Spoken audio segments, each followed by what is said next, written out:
YouTube. So today I wanted to make a video talking about passive income and the mindset behind it.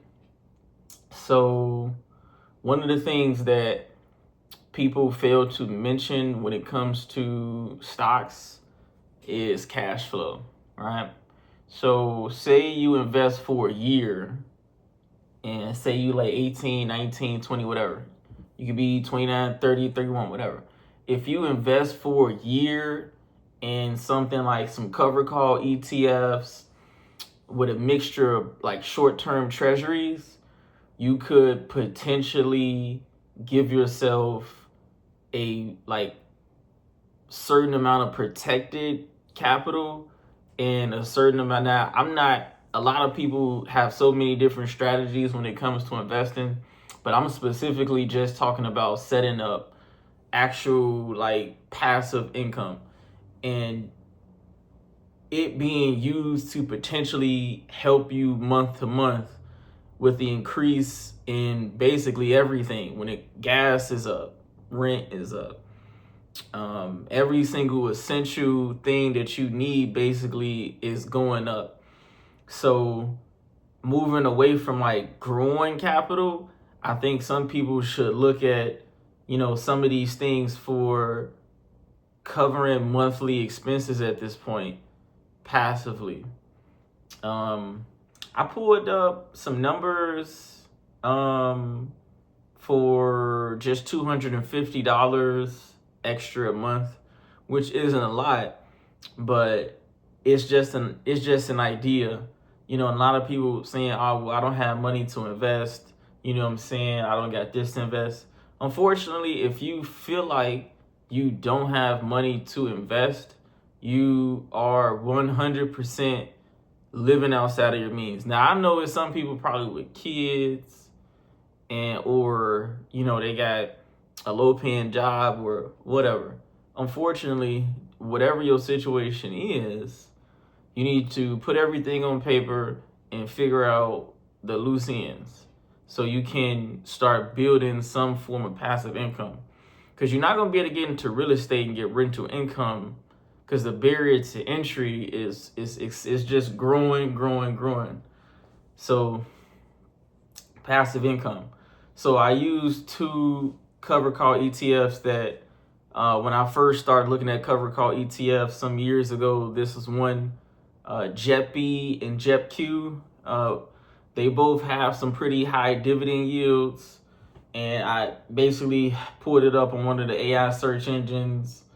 And for JEPI, you need about $35,000 in it to get $250 a month. And for JEPQ, it's a higher dividend yield. You need about $25,000. I'm not necessarily 100% sure the accuracy of these as of today, but I'm pretty sure these are like pretty good rough estimates. So what is the mindset? I think the mindset versus the actual numbers is what keeps people from understanding that they could have a passive income doing this. I have passive income from investing. I don't use it to live, but it's passive income. And, it's not my main allocation, broad base, basically VTI. It's not VTI. It's the short-term treasuries that have some pretty good tax benefits and tax exemptions. And what I do personally is I invest in those at the beginning of every month just to increase the interest that I get from those T-bills.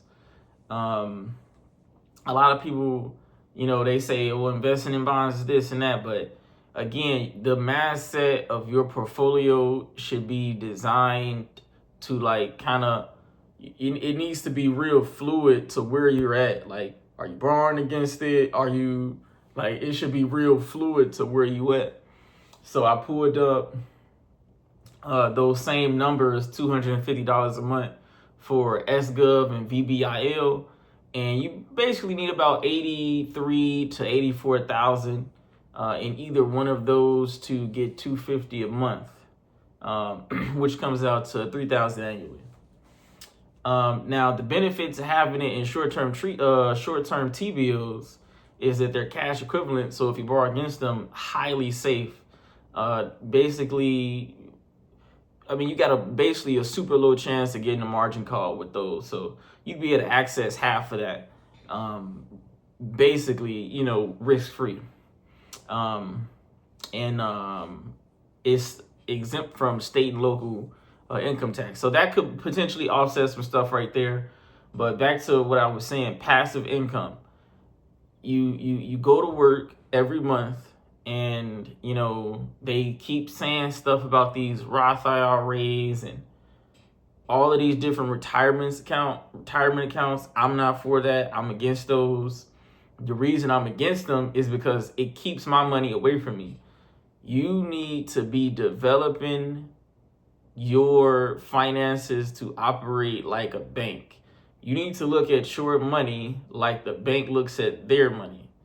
So until you can gain that level of discipline when it comes to your money, doesn't matter what it's in, you're going to eventually fumble it. You're either too scared to actually learn it for yourself, and you're passing. Like, imagine not learning how to manage your own money, and you're more comfortable with someone else managing your money that you don't know. I don't understand that.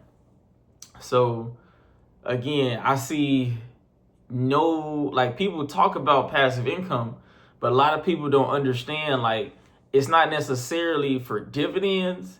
It's like passive income. I think that's different from dividend investing. I'm not a dividend investor. I don't invest for dividends. I invest for equity. I build equity. I don't invest in dividends. However, for someone that may need to have passive income monthly, again, cover call ETFs by, like I said, I said two names, JEPI, JEPQ, not recommending those. Those are just ones that I looked at a long time ago, years ago. And then short-term treasuries. I personally would prefer short-term treasuries. Those are the cash equivalents, basically.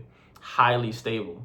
Lower yields, but highly stable. So when it's like if I'm able to put 2,500 into my portfolio, say in January, if my main anchor, if for me, if VTI is, in my opinion, if I'm my total return is plus 10%, I wouldn't invest into it. I would just increase my bond, and then, I would just increase my bond allocation. Some people say, oh man, that's not good. You shouldn't.